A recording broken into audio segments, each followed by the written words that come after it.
Hello, everyone. I am Brianna Robinson, and today I would like to explore with you a critical debate in education, one that we all can relate to or can put input into. Is what we teach more important than how we teach it? This question is particularly relevant in the context of equity, especially in Black and Brown educational spaces. My presentation evaluates both perspectives, content centered and methodology centered, and argues that for historically marginalized communities, that methodology is not just instructional, it is a justice imperative.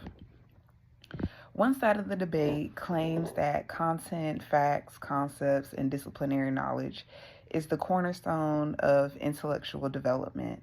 Without a solid foundation in core subjects like math, science, reading, and writing, students may struggle to engage in higher order thinking or apply knowledge in real world contexts. Supporters argue that while methods enhance learning, the priority is what students must know to succeed academically and cognitively. On the other hand, some argue that the way we teach, our methodology, can have a deeper and more lasting impact than the content itself. Teaching strategies like inquiry based learning, differentiation, and active student participation are not pedagogical preferences, they're powerful tools that foster critical thinking, engagement, and cultural relevance. This is especially crucial when teaching students from diverse and underserved backgrounds. For students in Black and Brown communities, the how of teaching must be rooted in culturally responsive practices. Gloria Ladson Billing emphasizes that students are not deficient, they are underserved, and I wholeheartedly believe that. In this context, methodology is equity in action. Responsive and affirming teaching strategies create learning experiences where students feel seen, validated, and not invisible or reduced to stereotypes. Research backs this up, where meta analysis shows the efficacy of feedback, clarity, and scaffolding. But for marginalized students, these methods must be infused with cultural knowledge and relevance. Some Gay reminds us that methodology should reflect students' lived experiences, whether through storytelling, oral tradition, or community based inquiry, to make learning both personal and powerful.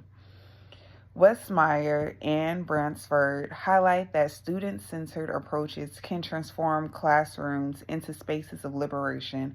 For students navigating systemic inequities, student centered strategies shift power dynamics and allow learning to become meaningful and self affirming. Here, students aren't passive recipients, they're knowledge creators, collaborators, and they become leaders in their classroom.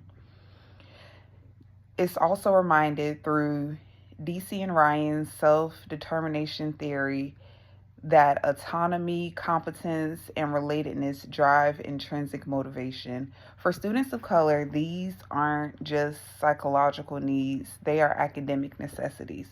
Flipped classrooms, project based learning, and real world connections empower students to see themselves as capable and valued, and not just data that a school needs for a grade.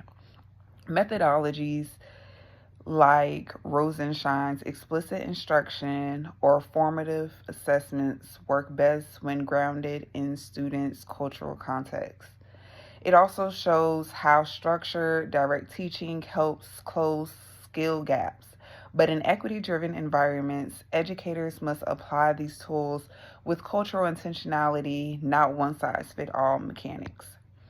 So, does content outweigh methodology?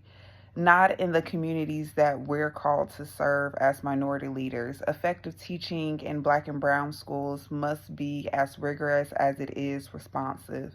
Our role is not just to teach content, it's to transform how students see themselves through it.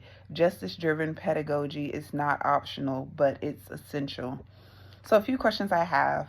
How can we ensure our evidence based practices are culturally affirming in diverse classrooms?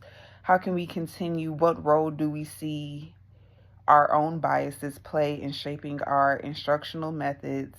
And in your current or future classroom, how can we prioritize student voice in both content and methodology? Thank you.